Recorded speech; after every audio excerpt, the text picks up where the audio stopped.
I am Colleen Atwood, and this is my life in looks.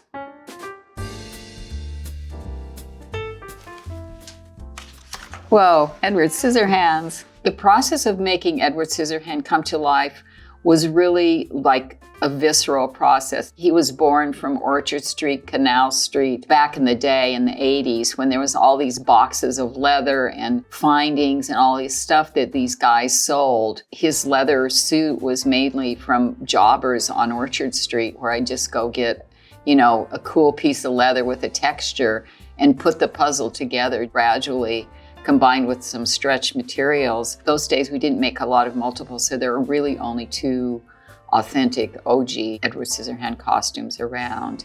And the real part of the costume that I think for all of us, me, Johnny, and Tim, were in a room at Stan Winston's who made the hands. We were there coordinating the hands and the costumes, but the minute he put these hands on that are like gloves was one of those moments in your life that's like magical. With costumes like this, it's often, the fear of people, it's going to take forever to get in and out of. And it really is like putting on pants and a shirt and wrapping it around and buckling it. Poor Johnny wearing it in Florida in 90-degree weather the whole time was the hardest part, like just drying it out in between because it was really, really hot there. I was influenced in that period by early Gautier, who had been using stretch with non-stretch fabrics to make it fit tightly but still move. And it was really important to me that this costume was able to move and not just bag out like leather does if you don't have anything behind it. Back then there wasn't stretch leather like there is today.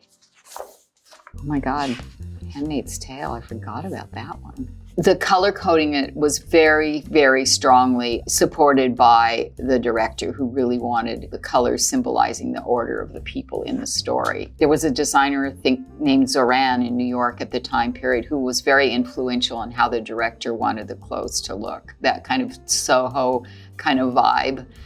It really influenced those costumes in that period in the 80s. What I remember the most about it is myself and the head of the hair department did everybody's ponytails every day because we were obsessed with them being a certain way and then putting on the scarves. Right? Silence of the Lambs. The way it was written and the way it was envisioned by Ted Talley, I think, and Jonathan was so terrifying that you're kind of in the middle of the night waking up and checking your doors. Oftentimes in costuming, you're making things, you want to have a feeling of them being manufactured, not being something that's so craft-oriented. And in this case, Jonathan had a lot of thoughts about what this mask could be. Should it be leather? Should it be just rope and like kind of more basic and old-fashioned?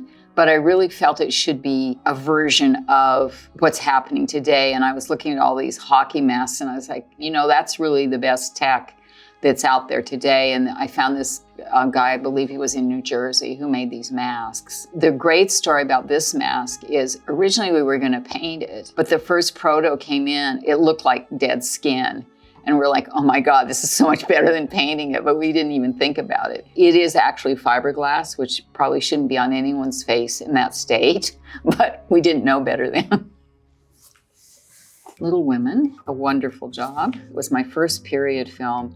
And I was able to find a lot of authentic fabrics. I bought a lot of dresses from the period that were half rotten and things were, not good about them, but I took them apart and repurposed the material. And I felt like it really was art imitating life because really in that period, people did that with their clothes. We even had one dress, which was, everyone was terrified about, but I really wanted Claire Danes to wear one of Winona's dresses because people had hand-me-downs. And everyone was freaking out because what if we have to have continuity and da-da-da? I was like, who cares? We can go back. It was just like a really great movie for me in the fact that it really familiarized me with the fabric of the period and the sort of texture of the production design and the lighting and everything really worked together to create that world.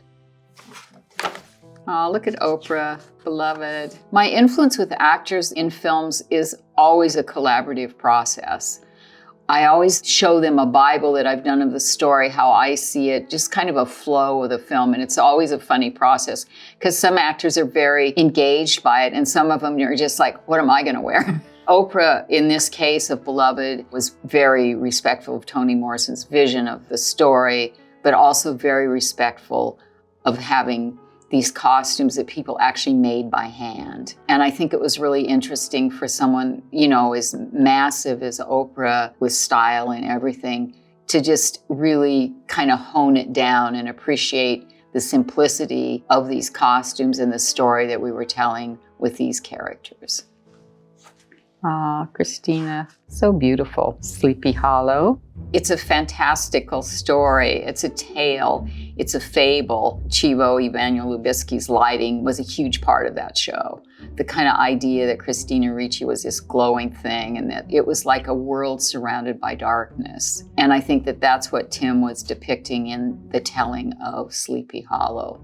The stuff that wasn't there. It was my first film in the UK, and I really was cutting these clothes in a way that they weren't very happy with me about, in the sense that I really wanted to take them to a different level. I expanded the skirts, I did all kinds of things to the shapes.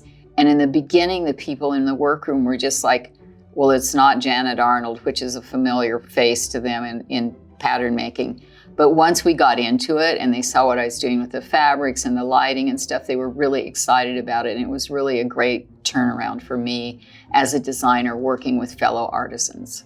These kind of movies, especially these sort of period films, everything then was sewn by hand. So the hand on everything and the finishing is really important to me. In that area, I had an amazing textile artist that did the horseman's cape and all the aging on the horseman and the screening on that, which was the first time I'd worked with people of that level in that area. Catherine the Great, Chicago. When I started Chicago, my first meeting with Rob Marshall, I just finished Planet of the Apes with Tim, which was such an action movie, like all these layers on layers that these guys had to do all this work. And I was showing Rob the book and I said, this doesn't scare me at all doing dance. I can see what it takes to make these costumes work. My fashion inspiration from Chicago really came from the period and from a lot of Versailles photographs, different photography like Man Ray, sort of the grittier side of life. It was kind of the first time photographs weren't so formal. It was sort of more journo kind of photography. And it was really interesting for me to look at that because I knew the standard pretty photography, but it was great to go a little bit deeper. The biggest challenge on Chicago was the budget, which was very small. The dance numbers in Chicago, we shot usually in about a 16-hour day. The dancers and the actors had to perform that long in one costume. I did not have multiples. You just stood on the side, poised with a needle and thread, waiting for something to blow up on you. And that's kind of how we got through the job. Jim Carrey, Lemony Snicket. In Lemony Snicket, I really made kind of quiet plea to myself that I was going to create the textiles themselves. So I took textiles and took them apart, applied them to other things. Jim's suit is like strips of wool cut with metal base behind it, which is why the stripes have that strange kind of iridescence to them that isn't just a hard stripe. I just was really into the baby's dress as one of my favorite costumes I've ever made because it was really dark taffeta with a layer of baby pink on top, and it just made it the sickest, most amazing color. And every element of it had a feeling of something being made by hand. Memoirs of a Geisha. That's a good memory. In Memoirs of a Geisha, it was a really terrifying project as a designer because you're honoring a 500-year-old culture. It was really important to me to know what was real in what the geisha wore. So I had a lot of research that I went by. Then I got the cast, and the cast were quite tall and willowy, beautiful women. The actual real geisha clothes were made for people much, much more compact and smaller. And I was totally like going, what am I going to do? But I went to a show in Tokyo, an art exhibit of an illustrator from the 30s in Japan. He set me free because he'd done all these illustrations that were kind of the idea of what I wanted to do with the costumes. And at that point, I took the proportions and played with them and made them work better on our cast. Sweeney Todd. Sweeney's necktie was actually one piece of fabric I had very little of. It was an old hand-woven piece of fabric. There was blood everywhere in that movie, and you're just like, everyone's freaking out about the scarf, this tie, the tie. And I was like, I don't care, I want this tie. And then Steve Gallo was my textile artist. we printed fake ones so they looked good for, the blood work. I really wanted it to be a black and white and gray character. So I liked using all the warm and cool tones of all those colors together to evoke, the moodiness of Sweeney.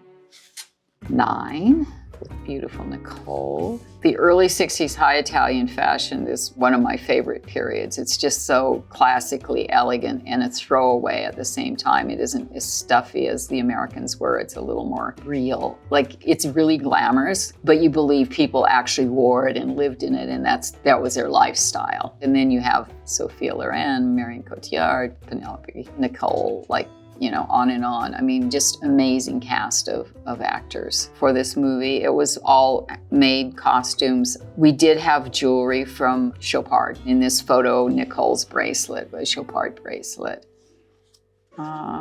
Queenie, we called her. This collaboration with Tim was really special to both of us because we both loved the Tinel drawings of the early Alice. And then we knew that the audience was slightly more familiar with the Disney version of Alice than Lewis Carroll's novels. To juggle taking something that's a beloved sort of image of a character like Alice and putting her into a new vibe was something that we're just going, the blue dress, how do we lose it? Tim really figured out. He goes, how come when she shrinks and grows, her clothes, they just shrink and grow with her? Let's have her just shrink, and then she's in this kind of underwear thing, and then she grows and she's in something else. So it really set us free from that, and it was a really fun thing to collaborate with. We were also dealing at a time before technology was quite what it is today. Helena's costume was an especially big challenge, where we had to have the collar and keep the neckline lower in order to make the head fit on the body in a way that worked low tech, which was a fun learning curve for me. Morell as a blue witch. My research for Into the Woods was somewhat fairy tales, but it also is Meryl's opening in the show. She comes out of a tree, and I really liked her being the textures of bark. And I'd fooled around on something else with these leather cords put on chiffon. You could twist it like bark. It was like Fortuny, but a little bit more dynamic in a sense of what you could do with it. So I did that with her initial costume, which is really a ratty, she'd been living in the woods forever, like a mad woman's costume. She comes in and we're thinking, do you need a hump? And we put the thing on and we have the big sleeves and everything. And she stoops over in it. And we're she doesn't really need it. She can do it with her acting because she's such a great movement actress. This costume here was her fancy high-end witch's concept of a beautiful mother witch, which we also had fun with, made with the same technique, but with ribbons in with the cord, so it had a little bit more silky quality to it. Eddie, Fantastic Beasts and Where to Find Them. When I first read a script, a lot of times I see the character, I see this little guy that's introverted and shy in the world, and think of how to make clothes that make him like that. In a same way, in a kind of whacked out way, I thought of him as a bird, like a robin. And I don't know if it's because I'd seen a robin in my yard that day, but I liked the colors of robins a lot. And I thought, I'll make his waistcoat kind of like the color of a robin, but a little bluer, not quite so sad. I think when I do a show like Wednesday, you never know what it's going to mean to anybody. It's fun to see it go on the street. It's fun to see how people interpret it and people reinterpreting each character and how much they embrace Enid and how much they embrace Wednesday. And it's fun to see on Halloween that, people are coming to your door that are like Wednesday Addams. So are their moms. And so you're just oh, wow, this is something to people. I've had a few great costumes in my past for Halloween, like the Martian Girl, Edward Scissorhands, Wednesday, Hannibal Lecter. Ariel, the Little Mermaid, a challenge and fun. I designed all the tails for all the sisters and stuff with the digital artists that used them in the movies, with depicting actual fish from the seven seas. To have that vibe, even though it's not really a big part of the story, it was a really fun element of the design, the embracing of the sea world and human world of all different cultures. With Ariel's costume above land, she was going into the palace and the palace was dressing her. So she couldn't really look like the queen, but she couldn't really look like the servant. She was somewhere in the middle. So the blouse is more like an aristocratic kind of beautiful little silk blouse, and the corset is handmade like somebody's made it, and then the skirt's like tucks and tucks of coral, reminiscent of the ocean. And of course she had to be the color of the sea. I messed around with a lot of blues and stuff with it, but I ended up in this kind of pale turquoise color. Creating a character within the IP of an existing character is always a challenge, but I think if the actors can do it, then you can just kind of follow suit and make it all work. Masters of the Air, a huge challenge. It was hundreds of costumes manufactured. So I sourced really good materials from all over the world.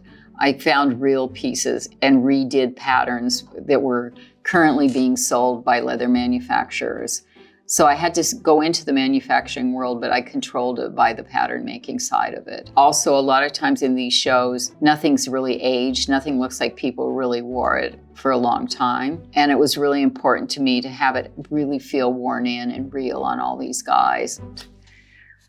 The beautiful Monica in Beetlejuice Beetlejuice. The funny thing about Tim is I've been working with him for 30 years. And I always read about like Tim Burton's doing this. And then he calls me and goes, you know, I might be doing this thing. Like it's a secret because he doesn't like to talk about stuff until he's doing it. And I always act surprised.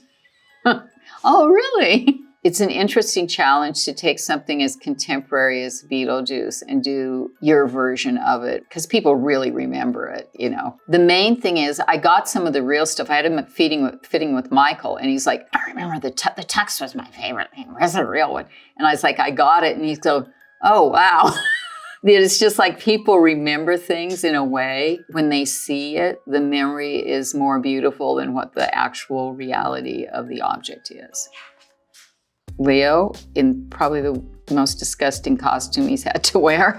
The process of working with Paul Thomas Anderson is like no other. We had all these sessions at his house where he'd take pictures of stuff. We talk about stuff with Leo's character especially and with Willa's. And we'd try on things and take pictures, and he'd do different things with the army guys. And as stuff came along and it worked, then it became the costume for the movie. We did fittings, proper fittings as well, but it was mainly that fluid process that brought together the look of the film for Leo and for Chase Infinity's character. And it was really a road movie, so stuff was in all kinds of environments. We didn't have tons of multiples. I got the fabric for Leo's robe and made the robes, and then we needed more.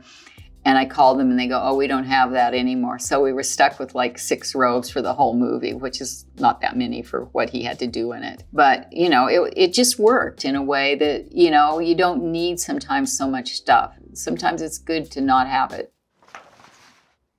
Jennifer Lopez as the Spider-Woman.